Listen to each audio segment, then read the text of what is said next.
Folks, the central bank digital currency discussion is an important one. In fact, we've done multiple episodes on central bank digital currencies. And of course, Donald Trump issued an executive order saying that no federal agencies are to work on a central bank digital currency throughout the duration of his administration. And yet, many of the most problematic elements of central bank digital currencies, the constant surveillance, the necessity to have permission to be able to engage in commerce, that's already here. Okay, and that's according to our next guest, Aaron Day. He's an extraordinary individual with a lot of different talents. What caused me to want to bring him on the show today was an explosive article he did, published over at the Brownstone Institute and then tons of other places, called The Stablecoin Trap, The Backdoor to Financial Control. Now, bear with us, folks. I know this subject is very complicated. I know it's very, very difficult to fully process and understand, but I think it's one of the most important things happening on the horizon right now, whether we're talking politically or economically, in terms of our freedoms being removed, our privacy being removed, and ultimately the creation of this kind of panopticon of total surveillance. Before we bring on Aaron, a little bit about him. He is an experienced entrepreneur, investor, advisor. He's got a very diverse background spanning nearly 3 decades in sectors including e-commerce, healthcare, blockchain, AI, and clean technology. He got involved in the political activism back in 2008. His healthcare company suffered due to government regulation. And since then, he's been deeply involved in various political and nonprofit organizations advocating for freedom and individual liberty. He's brilliant when it comes to technology. He's really at the cutting edge when it comes to understanding tokenization and privacy and blockchain and how we might still be able to do business with each other despite all of this tyrannical stuff coming at us. His work has been recognized by Forbes and Wall Street Journal and Fox News. He's a father of 4, a grandfather, and he's got a interesting educational background running through Duke and also Harvard. Aaron, welcome to the program. Thank you very much for joining us today. Thank you for having me. Absolutely. I want to start with one of my big takeaways from your article about the stablecoin trap. And you say in the article that, we're worried about the possibility of a future CBDC, and yet in many ways we are already here. In fact, you say the United States already operates under what amounts to a CBDC. Let's start off just with that. What do you mean by that? So what I mean by that is the way money is created is the federal government issues an IOU to the Federal Reserve, which is a independent cartel of banks, essentially, which creates the money out of thin air, backed by nothing but this IOU from the government that we have to pay in taxes. They actually create this money. They don't print money. They create it in an Oracle database. So our money is already digital today. I think something like it's up to 96% of transactions that we do right now are digital. And I know some people like to spend cash and on Fridays or whatever, but your payroll, your mortgage, all of the major financial transactions are already done digitally. The commercial banks also use common databases from Microsoft and Oracle. And what that means is our money is already programmable, trackable, and censorable, which those are the 3 things that people are the most worried about when it comes to CBDCs. So to give you an idea of how tracked we already are, I identified in a separate Brownstone article 13 different federal government kind of programs and initiatives that are used to track our financial transactions. The IRS is using AI and working directly with commercial banks to analyze transactions. The NSA is doing bulk data collection, and through the Bank Secrecy Act and the Patriot Act, the government can actually come in, shut down your bank account, and issue what's called a national security letter where you can't talk to anybody about it, including a lawyer.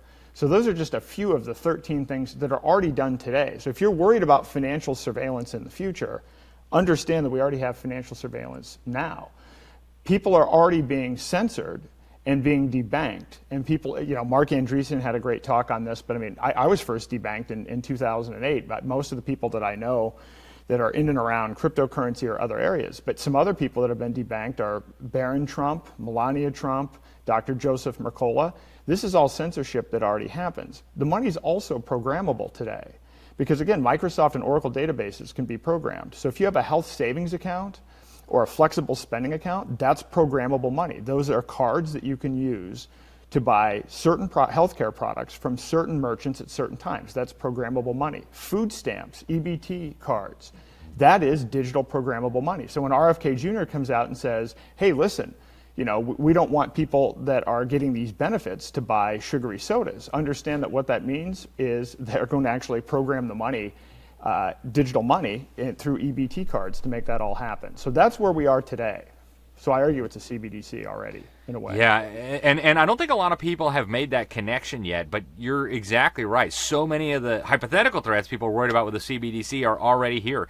And that's really troubling. Now, one of the solutions that people have been talking about for years now for how do you get around this is, of course, Bitcoin, as you know very well.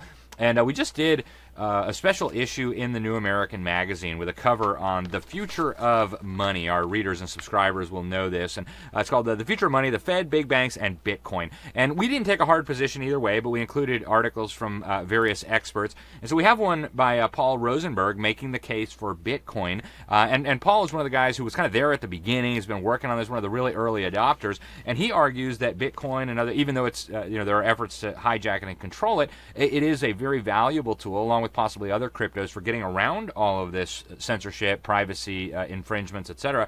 Then we have the Bitcoin bailout by Catherine Austin Fitts, where she argues in very, very strong terms against this so-called strategic Bitcoin reserve.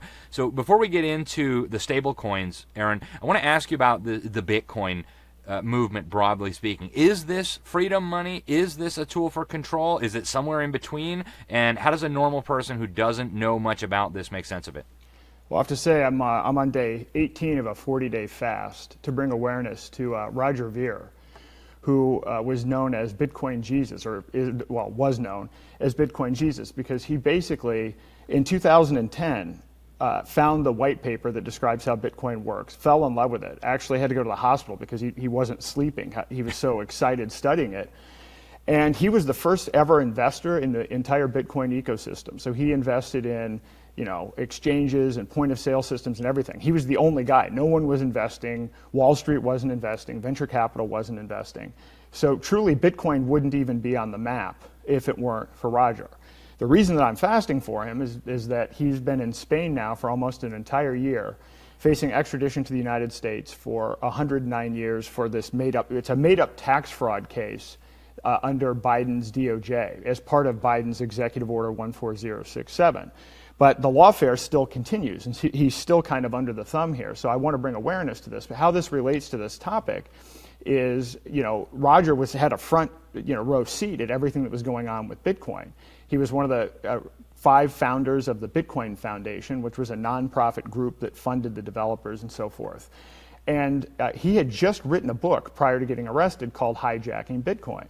And what is outlined in this book in painstaking detail is the fact that around between 2015 and 2017, basically people, with ties to the deep state and traditional finance, literally hijacked Bitcoin and altered it from being peer-to-peer cash, that's something that you're supposed to use as a replacement for the dollar, to buy things, to do normal exchange, to buy coffee, to do your normal things, to then the narrative shifted to it's digital gold. It's something that's slow and expensive and something you're never supposed to spend. Well, it turns out the same people that were involved in doing this hijacking also funded all 3 U.S. CBDC pilots.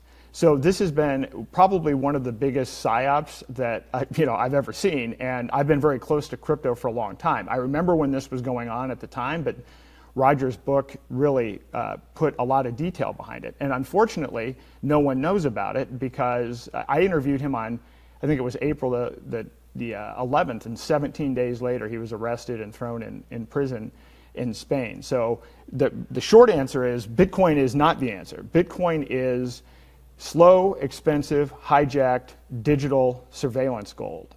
So at this point, it can be tracked, by the way. Just to be clear on this, the United States government has 200,000 Bitcoin. It didn't buy these Bitcoin on the open market. They didn't mine the Bitcoin. They seized them through civil asset forfeiture. A friend of mine, Ian Freeman, who is unjustly in prison for 8 years for, quote, selling Bitcoin without a license, he has, I think, he had $10 million confiscated by the U.S. government. Ross Ulbricht, how did they do it? Well, it's a public ledger. So all of the transactions for Bitcoin can be seen on a public ledger. So if they can track, which they are, they're using what's called blockchain analysis. So the CIA, the FBI, and others are already mapping out everybody's transactions. And so basically, there are people that make the argument that, well, you can't stop Bitcoin, it's uncensorable. And that's true, except that if they can flag you, they can come to you and say, all right, well, yeah, we can't physically take your Bitcoin from you, but we can throw you in a cage unless you give us access to your keys and access to your coins. And it turns out, so far, everyone complies with that. So I don't even understand the argument anymore for Bitcoin being freedom money. It's now actually, it's actually something that's designed to take people's move people's focus away from using alternative currencies, whether it's cryptocurrency or gold, for day-to-day transactions. That's what it's become at this point in time. Wow. That's one of the best analyses I've heard on this issue, and I think that's going to come as news to a lot of people, because there's still this impression that Bitcoin is untraceable and that it's totally anonymous. And what you just shared is a little bit frightening. So let's turn now to the stable coins. I think this is a term that a lot of our viewers probably are not even familiar with. You kind of give a definition for dummies in your article. But Aaron, talk to us like we're 4 years old. What are these stable coins? Where is the nexus with the U.S. government? And why are you so concerned about what's happening? And also, please, bring in some of the key people in the Trump administration who've been involved with this, Howard Lutnick and things. How do they fit into this picture? So I'll just give a little bit of background here. I'm very passionate about this entire stablecoin issue, CBDC issue, to the point where I dropped everything that I was doing, dropped my whole life. I actually ran for president in the Republican primary just to raise awareness of this issue.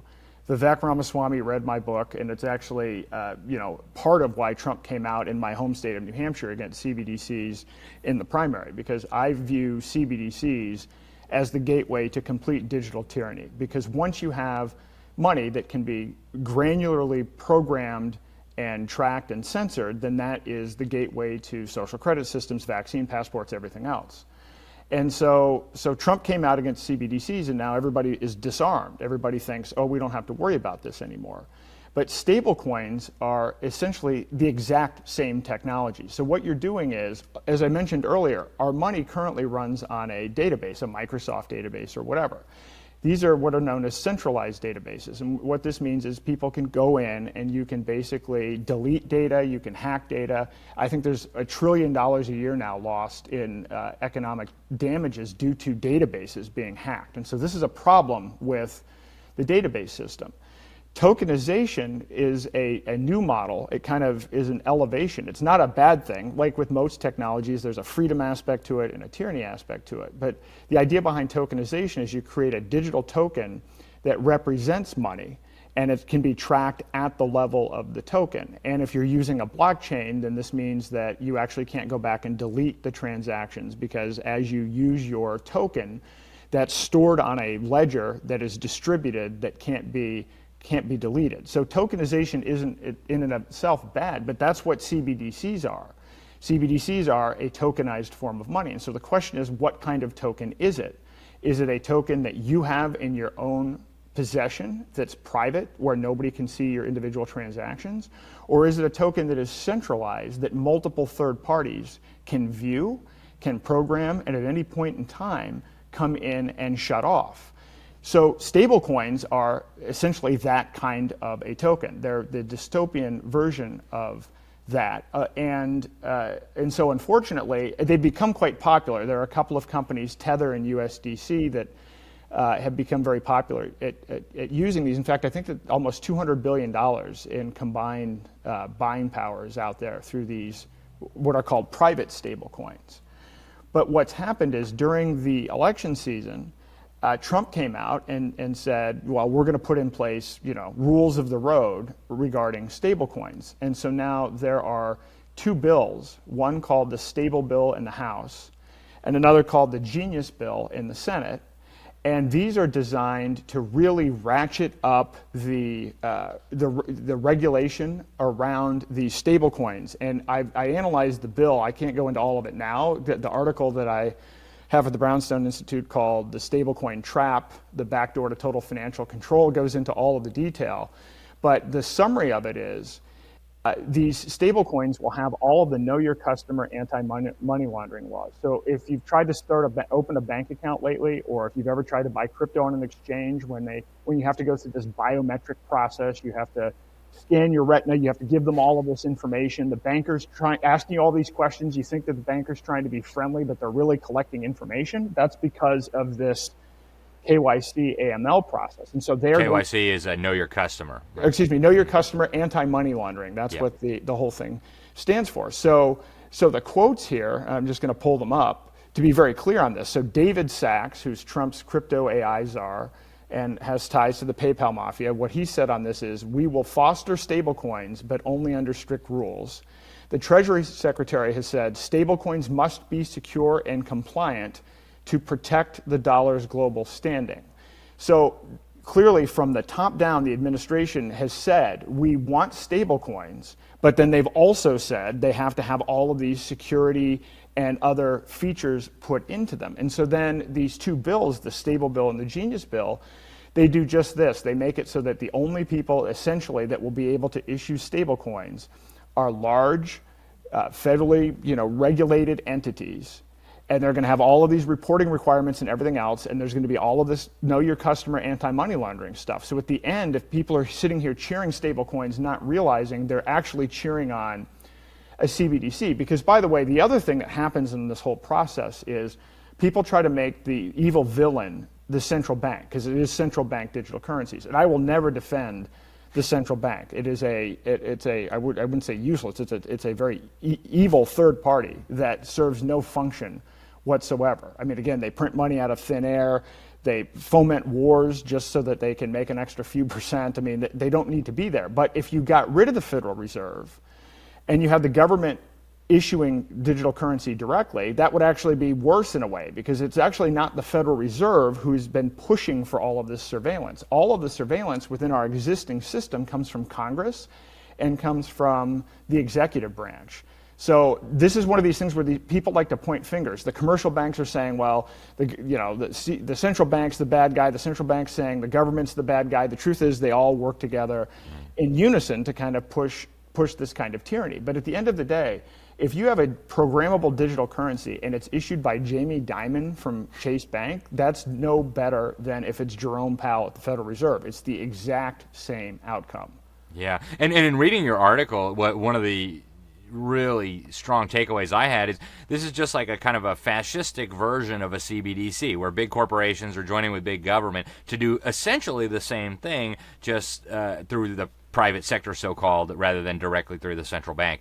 Well, and that's actually a really important point, because when I mentioned those people that Melania Trump and Dr. Joseph Mercola and others that had their bank accounts censored and shut down, those weren't shut down by the Federal Reserve. Those weren't shut down by even the government. Those were decisions made at the bank level. So above and beyond all of the government programs for surveillance and everything else, these are extra steps that the banks decide to take. All of these banks that are, WEF partner companies and everything, they're pushing a social agenda on top of a already kind of a weak but existing digital surveillance infrastructure.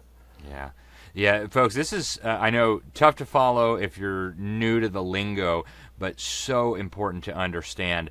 Aaron, you mentioned the two bills, the Stable Act and the Genius Act. I know those have been introduced. Do we know anything about if and when they might move on that?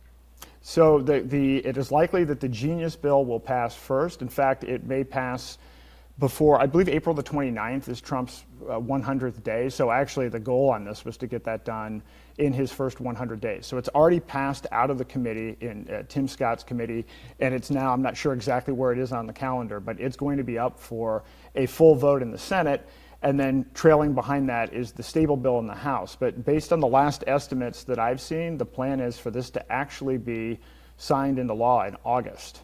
Wow. So coming very soon, folks. And If you have an opinion on this, you can always reach out to your members of Congress, and I encourage you to do that. Aaron, we've spent about 2/3 of the program now talking about the problem. I do want to talk about some solutions. You actually, in your article, and I've seen in some interviews, you've mentioned various cryptos that you say actually are privacy-minded, and if and when the whole digital gulag panopticon is imposed on us, these may still be viable options for storing and moving wealth.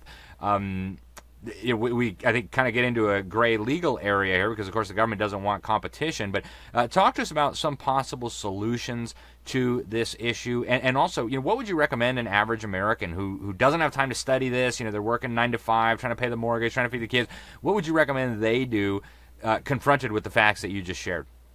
Well, I've written a book about this, and I do workshops. But one thing I didn't mention is that I stopped using a personal bank account in 2019. So I've been living on crypto, gold, and silver since 2019, which has been a interesting process, and I'm not going to say that it's easy. And in fact, part of how I got to where I am right now is, out of a desire to, make these tools and technologies easier to use, because you can live on these assets, but what's separating it from, where we are today in mass adoption are easy to use tools, and those tools can be created, but if I'm honest about it, crypto's been largely, young guys developing technology for young guys. And so we need to have passion, like Steve Jobs had around design and making things easy to use. And so I've actually been spending a bit of time on that. So some of the technologies I really like a cryptocurrency called Zano, which Roger introduced me to. Because we talked about tokenization, and I mentioned that CBDCs or stablecoins are just a tokenized version of money. So it's basically this new evolution of the database where you have more granular control. The thing is, the plan here, and I've outlined this in another article, is to basically have different countries developing their own CBDCs. And then they're going to create a platform where you're going to tokenize your other assets. So money only makes up 5% of global assets. You have real estate, stocks, bonds, everything else that you can imagine. It represents 95% of that total amount. They're going to tokenize those assets. So your stocks, your bonds, your house, your mortgage, all of that will be tokenized, and it will be on the same technology platform with CBDCs, and it will have the same control. This is how they get us to own nothing. It's by digitizing all of our assets using these tokens and then centrally programming them and controlling them. Aaron, are you talking about this Bank for International Settlements, the International Blockchain Ledger that they've been talking about for a few years now? Well, there's the International Blockchain Ledger, but then there's another project that I've encountered called Regulated Liability Network. Yep. And so there are several different initiatives going on, but when you study it, what you find is it's the same endpoint, which is you end up with a global ledger, because they're developing these platforms. So let's say the US has a system where it has a CBDC and all your tokenized bonds and stocks, and then the UK has one, and Europe has one, and Japan. They're already designing them to be able to interoperate, which means at the end of this process, there's one gigantic global ledger with everybody's assets on it. And of course, the real goal of this is to then change the currency to being backed by energy credits, which is what the technocrats have been looking for forever. But this isn't like this. I'm not talking about conspiracy theories or theoretical. These are actual. Oh, we have documents. Absolutely. So this is what's going on. So Zano is the opposite of this. Zano allows you to tokenize assets, but it's private. So you can't. So you and I could trade assets, and no one can go into the blockchain and see who's trading these assets. And so this is a situation where we could have the tokens in our own possession outside of this, digital grid, and we could engage in commerce with one another. And there are some interesting applications for this. There's a project that's going to be launching imminently called Confidential Layer. And what it does is it allows you to actually tokenize your Bitcoin and Ethereum and other cryptocurrencies. So this is actually a way to use Zano to make your Bitcoin private. So that's one application. I'm in the process of developing a gold-backed privacy token. So imagine if you had, because the hardest part of gold, with the exception of, I have these gold backs, but the hardest part of gold is actually using it for day-to-day transaction. Well, now imagine you had a token that you could use to buy and sell things. The transactions were private, but you could still redeem the token for physical gold. So it's actually backed by real gold. that you can redeem the tokens for, and that gold is separate from state, so it has nothing to do with taxation and government spending. The whole purpose of the token is to be something that people can use as a medium of exchange backed by gold. So I'm really excited about that. But that going down that rabbit hole, what I found is the missing link here is a point of sale system for merchants. So I'm actually building a point of sale system that will integrate with this gold-backed token. So there are things that we can do, and I know a lot of people are skeptical about crypto, and I understand that. So to me, if you could combine the best aspects of gold and precious metals with the best aspects of crypto, then that's actually something that has some legs. Yeah, this is fascinating. We're going to have to get you back at some point as this technology advances to talk about this in more depth, because it's one of the few bright spots I see on the technology horizon. Most of it, in fact, the vast majority of it, seems to be moving in the direction of more tyranny, more surveillance, more control, and yet there are still people out there who are defying those trends and trying to use these technologies to free humanity. Aaron, we're almost out of time. You do a lot of different things. You're a fellow at the Brownstone Institute, which is doing some amazing work. You're also the chairman at the Daylight Freedom Foundation. How can people follow your work? How can people get your books and follow all the stuff that you're doing? The best place to reach me is daylightfreedom.org, and that actually links to my Brownstone information as well. I also have a podcast called The Aaron Day Show. So I go into a lot of these details. As I said, I'm 18 days in on a 40-day fast, so I've been doing a lot of interesting. I've been doing some fasting-related content, which is a whole other topic for another day. But I will tell you, if you want to kickstart your health, the one thing that Big Pharma and public health does not want people to realize is how powerful our own bodies are if you just fast and kind of get out of the way. But, I've got information about, I'm kind of pursuing that. There's information about the 40-day fast for Roger. But daylightfreedom.org is the best place. And then on X, at Aaron R. Day. At Aaron R. Day. And folks, I follow Aaron. He's always putting out really good stuff, really, really interesting, and really cutting edge. You're not going to find this information in many other places. Aaron Day, thank you very much for joining us today. Thank you for sharing your insights on this. We look forward to hearing more about these projects as they advance. And again, really appreciate all the work that you're doing. Thank you for having me. Absolutely. All right, folks, we're almost out of time, but I want to encourage you in the strongest possible terms. Go read this article. It's a long read. I mean, it's a really long read. You might have to do it in 2 or 3 sittings, but go read the article. It'll be a really good introduction for you as to what's going on with these stablecoins. It's called the Stablecoin Trap, and you'll find it a lot of different places. It was at the Brownstone Institute. It has since been picked up by Zero Hedge and a lot of other places. Very, very important information. And again, we're not moving toward a CBDC. In many ways, we're already in that world today. So, folks, get informed, get active. These are fights that are going to determine how your children and your grandchildren live, and maybe you. We're moving very rapidly toward almost a dystopian future, but it's not set in stone. We can and must oppose and resist it. I want to thank you also for all that you do, all of our viewers, our listeners. We really, really appreciate it. If you're not yet subscribed to the New American Magazine, our latest issue here deals with all this stuff, the future of money, the Fed, big banks, and Bitcoin. We've got a great piece by Steve Bonta in here, One Bank to Rule Them All, talking about the Bank for International Settlements and where they're moving with all of this. But I do want to encourage you folks, get involved. Get over to thenewamerican.com. For our friends watching us over the VCY network, thank you very much as well for your loyal support and for listening. We appreciate it so much. We will be back next week, God willing, with much more on another important subject related. So stay tuned here. Thanks again for tuning in. Until next time, I'm Alex Newman for The New American. God bless you all.